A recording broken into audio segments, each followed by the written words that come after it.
All right, Calvary, day 5 recap for you. And it started today. We were really starting out with Devos and kind of just talking about the difference between our first 4 days where we were doing VBS and home visits. And for each of those, it's really bringing the people to the church, and then it's also getting into their homes.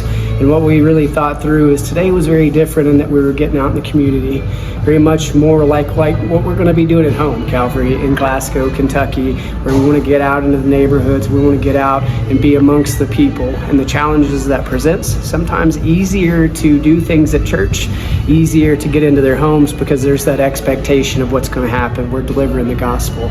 A little different whenever we're meeting them on sports fields and we're trying to deliver the gospel in the midst of fun, right? So it was really a blessing, though. We started out the day a little slow, and then God was so good. He ended up blessing us with over 100 people total, 40 big kids, 40 probably little kids, we would call them, bigs and littles, and then their parents. And so it really worked out well. So it started out, I was able to give my testimony before we got really playing sports, and that was really fantastic.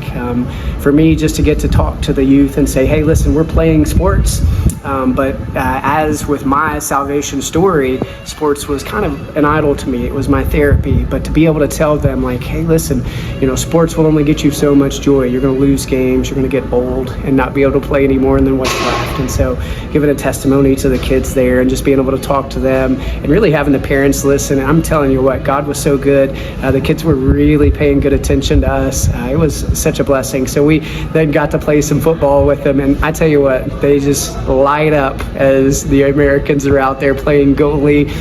They're scoring on us and just having a blast. And I'll tell you, at the end of the time there together, my heart was so touched because my testimony really goes to being a youth, a 16-year-old that got saved, and having sports as just the center of my life, and then realizing it wasn't enough, and to see the kids after we were done playing ball just come up and really just be loving on us, being so excited to spend time with us. I gave my testimony and never cried, which is rare for me. And then I'm walking off the field kind of in tears, just thinking about how I didn't want to leave. I didn't want to leave, and I was so proud of everyone I'm here with church, really being able to take a sport and really weave in our faith. And so just a great blessing today, Calvary. Thank you for holding the rope, and know that day 5 was awesome.